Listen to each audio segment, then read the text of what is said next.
Hey guys, my first trimester is over.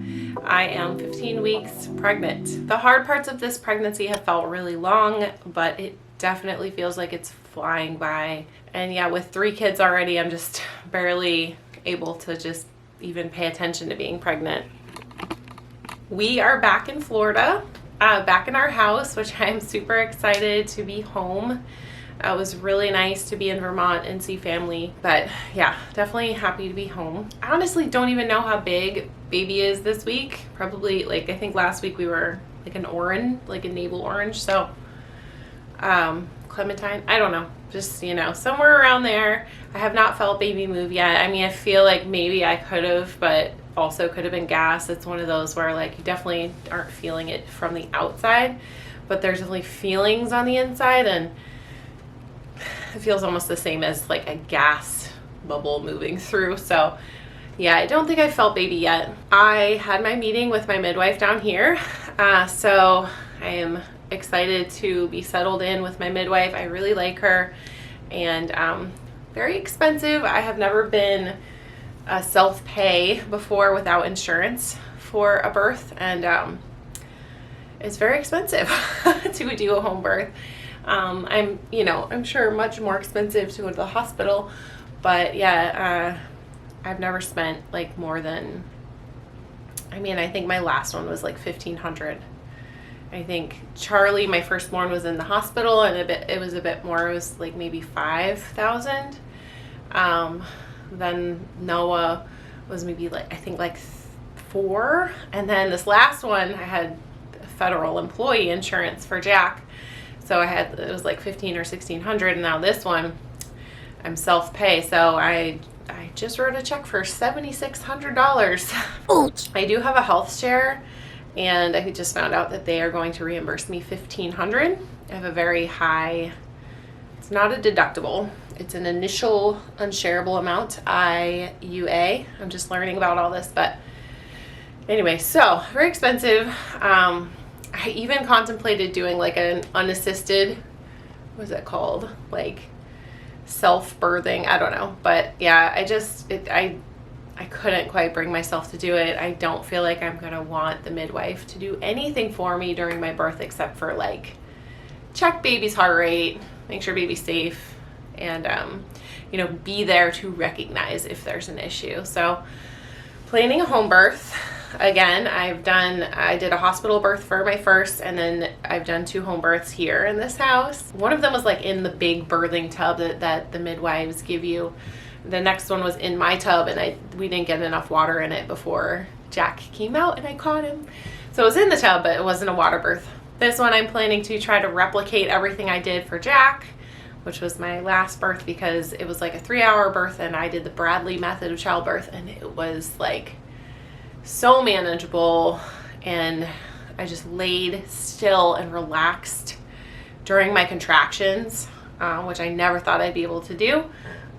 Excuse me. I did a video on that, so I will link that for you guys, but it was like, I like to say it was like my Super Bowl championship of all births, because it was unreal how manageable it was, and like pain-free.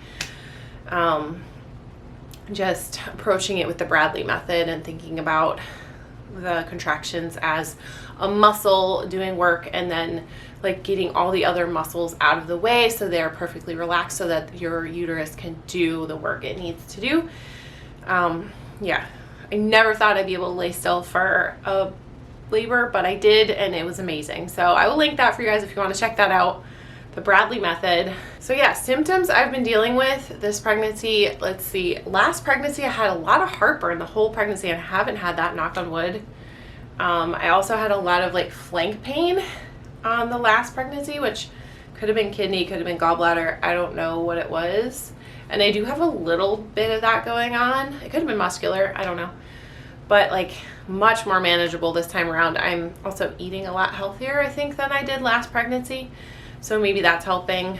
I have had that like heavy stretched feeling down there that I've had before after birth, definitely. And like, I remember after my miscarriages, I had that feeling. And I think probably during pregnancy, I just can't remember. But yeah, that's been going on. So I need to like Kegel it up for sure. I am peeing all the time. I have to go to the bathroom so many times at night. And we're also night training Jack for potty training. So like I go in his room with a cup twice in the night, and one of them is before I go to bed at 10 and the other one's at 2 a.m. So I have to go in there and have him pee. So I'm peeing like 4 or 5 times a night. It's crazy. So much. I need to like drink water earlier in the day, I think. And then I'm also peeing Jack. So I'm not getting that much sleep. I was getting a lot of sleep in the first trimester. I felt like I was wanting to go to bed at 8 and wake up at 8 and like 12 hours of sleep. But now I'm struggling to get enough sleep, I feel like. I've also been having like jaw pain and headaches. So many headaches. I don't know what the headaches are about. I feel like it's tension from my jaw.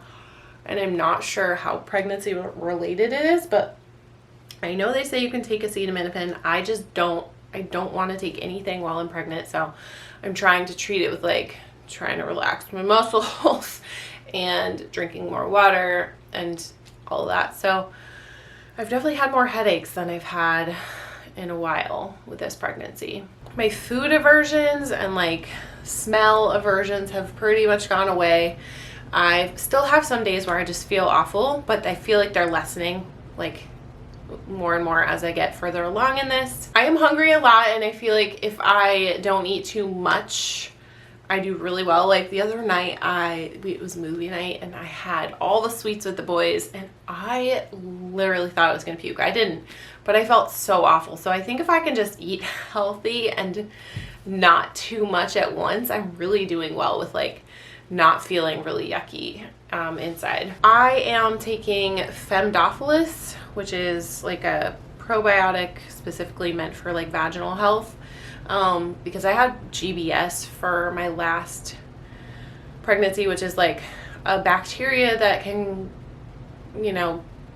cultivate, and I don't know if that's the right word, that can live down in there, and it's not really a problem for like normal everyday life, but for a baby it possibly can cause like meningitis, something terrible. So I had to get antibiotics during Jack's birth, like during labor, and I'd like to prevent that. This time I actually had a urinalysis early in this pregnancy that we forgot to like make it a clean catch, so like I didn't do the wipes or anything, and they saw GBS, so it's definitely down there. So I'm trying to get rid of that. I'm going to do Femdophilus orally until like 25 or 26 weeks, and then I'll start. They actually told me to start doing it vaginally, just put it up in there. So I'm going to do that, try to get rid of the GBS. I'm also going to try and eat like very fermented foods and less sugar and less bread, although I'm not really doing that. I do eat a lot of sugar and bread. But I'm also taking a prenatal, of course. I think this time I'm taking a chewable called Ollie, which I took Nature Made for all of my other ones. I am just super excited. The first trimester is pretty much over. I'm feeling a lot better, able to eat a lot more of what I want to eat, and like wanting to eat things and being able to prepare food again.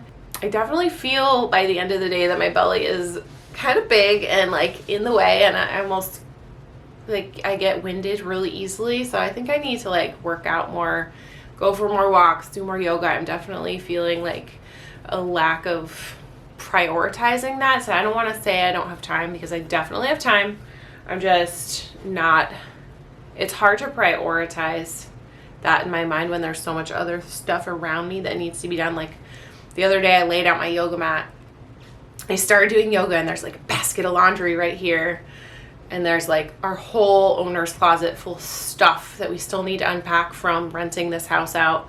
And it's just really hard for me to be like, yes, this is a priority. I need to do this when there's so much other stuff to do. So, but yeah, as my 4th pregnancy goes, I feel pretty good at week 15. I am a stay-at-home mom right now. So this is the first pregnancy that I've also just like been home with my kids and been like the sole caregiver, the homeschooling, responsible for all of these things. My job that I had before was like, it did have field work, which was awesome. I was a marine biologist. And so I would go out in the field sometimes, like every 6 months we'd go down to the Keys and do scuba diving or researching corals, but for the most part, it was a cushy desk job where I did data stuff on the computer. So it was like a break from the kids, you know what I mean? It was like work was a break. So now I'm full on in it. I'm like trying to embrace the stay-at-home mom life, baking bread, keeping up with like homekeeping, homemaking, and just finding time to like take care of myself in the midst of taking care of everyone else in the house and everything. I'm really loving being home with them, but it is a lot, and it's like a lot to manage. So working on that. Anyway, guys, let's see the belly, and thank you for watching. Oh yeah, that's a nice white backdrop for it. This is like a midway through the day belly.